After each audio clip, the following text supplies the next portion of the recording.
Assalamualaikum warahmatullahi wabarakatuh. Hari ini kita kembali kuliah menggambar dan mewarna. Kemarin kita sudah bicara soal garis, terutamalah, kemudian juga sedikit menyinggung bidang. Hari ini kita masih melanjutkan pembicaraan soal garis dan bidang, yang dua hal ini merupakan unsur utama, atau garis itu unsur utama daripada gambar, daripada karya gambar. Sebelum kita melihat lebih jauh bagaimana aplikasi garis dan kita nanti akan mempraktekkannya di dalam tugas sketsa, kita perlu lagi menjelaskan sedikit tentang bagaimana garis ini diperlakukan, juga bagaimana kemarin kita bicara soal nilai garis, soal kualitas garis. Hari ini kita bicara soal bagaimana kita memperlakukan garis dalam bidang gambar, terutama ketika kita nanti mengajar ke anak-anak sekolah dasar. Ini adalah masa di mana anak-anak itu mulai pengenalan terhadap bentuk-bentuk, dan bentuk-bentuk itu tentu saja dibuat daripada linearitas garis.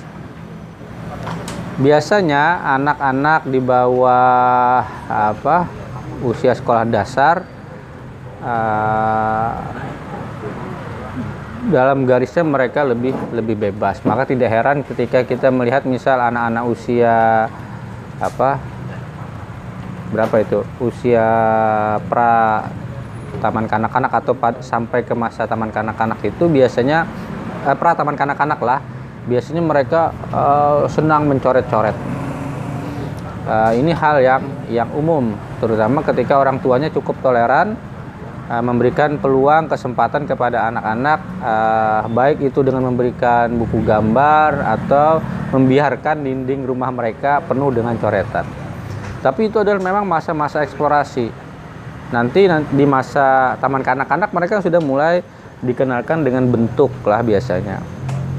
Jadi membuat bentuk daripada outline garis itu yang sederhana. Biasa dalam sebuah bidang gambar, kertas gambar, dicarikan objek yang pertama tidak terlalu rumit, dan kedua susunannya tidak terlalu banyak. Misal menggambar, ini masa taman kanak-kanak sampai SD kelas 1, kelas 3 itu masa-masa pengenalan bentuk biasanya lah. Jadi anak-anak dibiasakan mencoret, membuat bentuk-bentuk yang relatif sederhana, mewakili bentuk-bentuk yang ada di alam, baik itu bentuk yang bergerak maupun benda-benda yang statis sifatnya. Biasa dimulai dari kotak-kotak, kotak, segitiga, bentuk-bentuk geometrik dasar lah. Nah, ini terkait dengan bidang. Apa itu bentuk geometrik dasar? Bentuk geometrik dasar itu adalah bentuk yang bersifat garis atau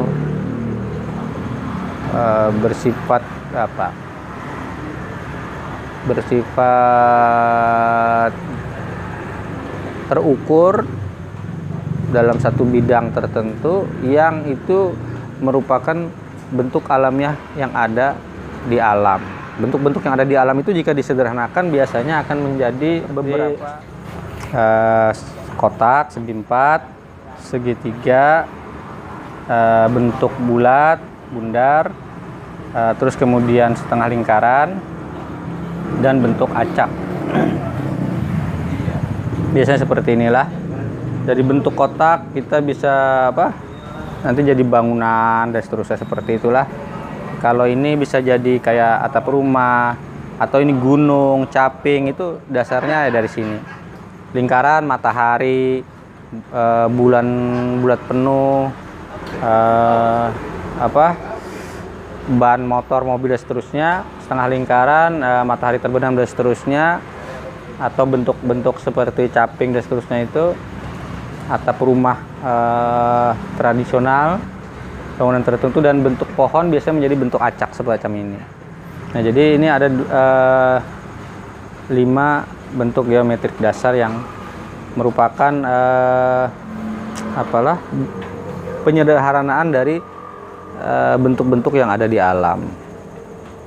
Ini setidaknya biasanya dikenalkan sebagai kosa rupa awal sebelum nanti kita masuk ke bentuk-bentuk yang lebih rumit.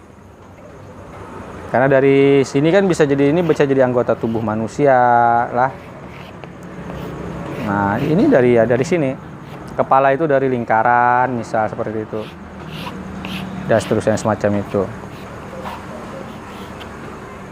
Ini bisa jadi bentuk rumah, atap rumah. Ini matahari. Seterusnya ini bisa matahari tenggelam di laut. Nah, kalau ini bisa jadi daun, rumput, dan seterusnya dari sini.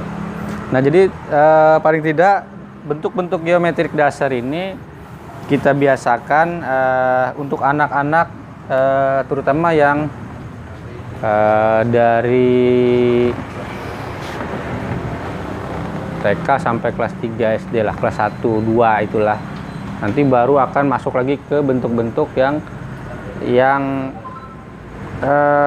realistik, yang bentuk-bentuk penyederhanaan dari bentuk-bentuk yang ada seperti misal ikan. Tapi biasanya di awal-awal pasti juga digambar dengan sangat sederhana. Seperti itulah. Dan seterusnya semacam itu. Jadi masih bentuknya pun masih sederhana, mewakili karakter keseluruhan, tidak terlalu detail. Nah, yang semacam ini mungkin yang awal-awal paling tidak kita ajarkan anak-anak bisa membiasakan dirinya dengan garis menggambar hal-hal yang ada di alam dalam perwujudannya yang sederhana tadi itu. Nah, kalau sudah bisa membuat yang semacam itu, nanti baru menyusun unsur-unsur gambar itu ke dalam bentuk susunan yang lebih kompleks. Kalau sudah kelas 3 ke atas, ya paling nggak ada mereka sudah mulai ikan dan seterusnya seperti itulah dalam komposisi yang lebih ramai atau lebih banyak.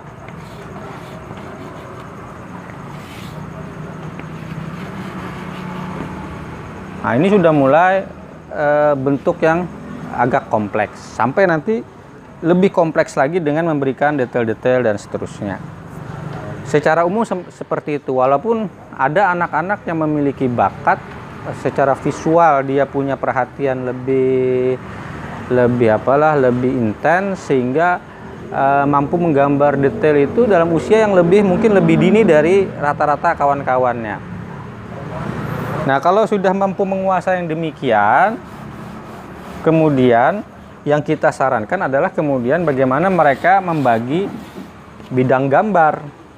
Bidang gambar ini kan bisa dibagi, ini satu bidang, bisa dibagi 2. Dibagi 2 ini bisa ya sifatnya 50-50. Artinya yang padat, yang penuh itu 50, agak kosong 50. Gelap 50, yang terang 50, dan seterusnya. Walaupun nanti tidak seperti inilah, maksudnya tidak sesederhana ini. Tapi paling kadang ini komposisi dasarnya semacam itu.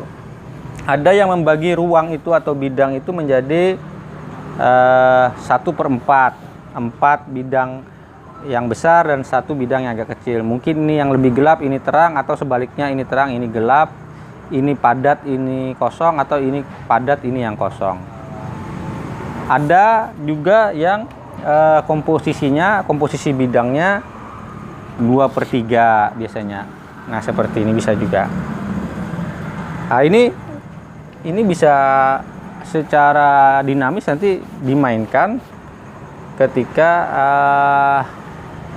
mereka melihat langsung objek yang ada di alam. Jadi Tidak, ini hanya gambaran umumnya saja.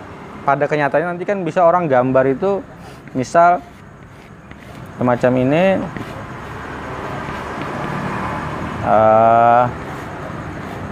dan anak dan sepedanya seperti itulah.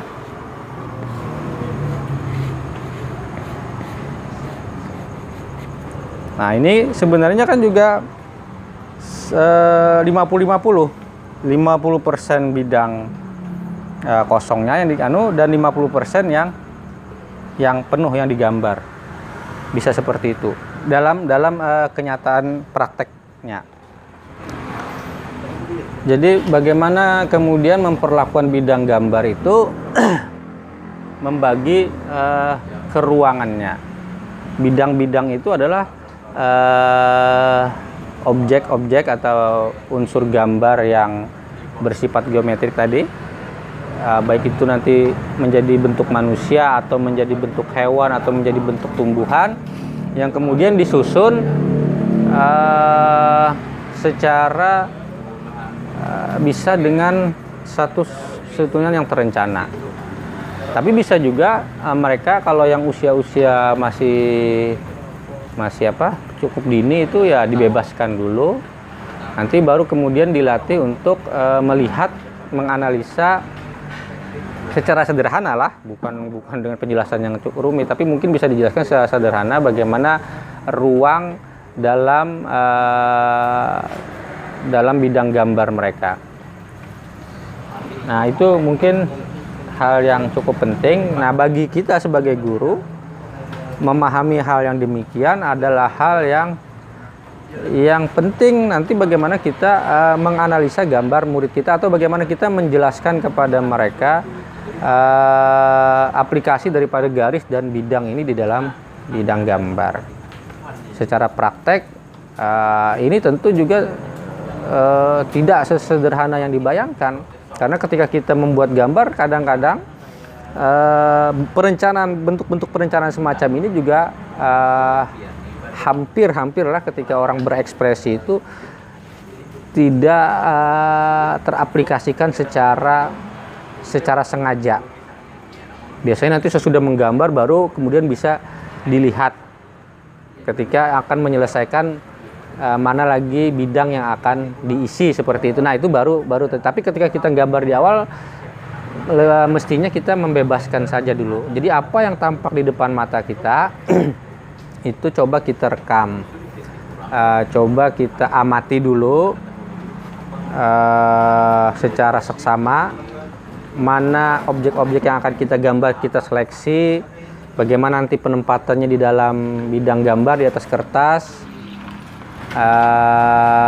dan mana-mana yang tidak cukup menguntungkan secara artistik kita buang saja, atau sesuatu yang mungkin rumit menggambarnya atau tidak perlu untuk digambar bisa kita buang saja. Nah, tentu saja sebagai latihan dasar kita memakai pensil supaya mudah nanti kita menghapusnya. Tapi juga penting kita mampu berekspresi secara spontan, dan ini melatihnya adalah dengan pulpen atau spidol yang itu tidak bisa dihapus, karena di sana ada nilai spontanitas yang ini juga bermanfaat nantinya ketika kita belajar kepekaan menyusun objek-objek di dalam bidang gambar kita.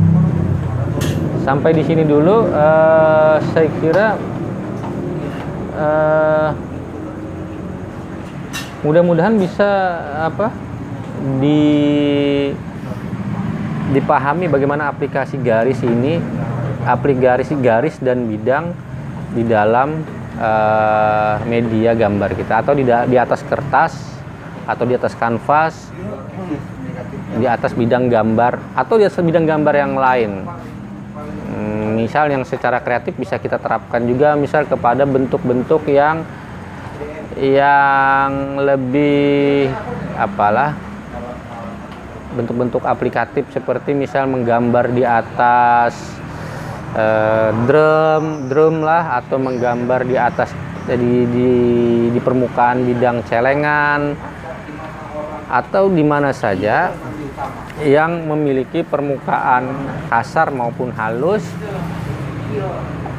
garis itu bisa kita terapkan secara lancar, secara sederhana merespon bidang yang kita gambar. Tapi tentu saja ini pertama kali harus dilatih dengan melihat langsung objek yang kita gambar dengan latihan sketsa tadi itu tadi. Nah, inilah saya kira sampai di sini. Nanti saya akan tunjukkan beberapa contoh karya sketsa dan bagaimana kita melihat, pertama seperti kita bicara kemarin, garis yang secara kualitas itu bagus, spontan, memiliki nilai spontanitas yang tinggi, atau garis yang lancar secara linier, bagaimana membuatnya, terus bagaimana kemudian juga menyusun bidang-bidang, menentukan mana yang diisi, mana yang dikosongkan, bentuk apa yang sekiranya cukup menguntungkan dengan kemampuan teknis kita yang sederhana, atau dengan keterbatasan kosarupa kita, tetap kita bisa membuat satu komposisi yang menarik. Nanti ini akan lebih mudah tentu dengan contoh-contoh. Sebagai penjelasan saya kira ini cukup dulu tentang garis dan bidang. Nanti pertemuan berikutnya kita sudah akan masuk ke warna, bagaimana gambar yang sudah dibuat outline-nya kemudian akan diisi lebih menarik dengan warna. Juga nanti kita akan belajar bagaimana membuat volume atau nilai keruangan pada objek gambar kita. Ini penting juga karena ini akan memberikan satu perspektif pandangan, mana yang bentuk itu yang di depan, mana yang di tengah, mana yang menjadi latar paling belakang. Saya kira tentu akan lebih mudah jika kita melihat contohnya. Demikian penjelasan untuk kuliah kita yang ketiga ini. Mudah-mudahan ini bisa memberi gambaran umum dulu lah. Kalau ada pertanyaan-pertanyaan nanti bisa kita lanjutkan di WA atau di komen video kita. Semoga bermanfaat. Ketemu lagi pada pertemuan berikutnya. Wassalamualaikum warahmatullahi wabarakatuh.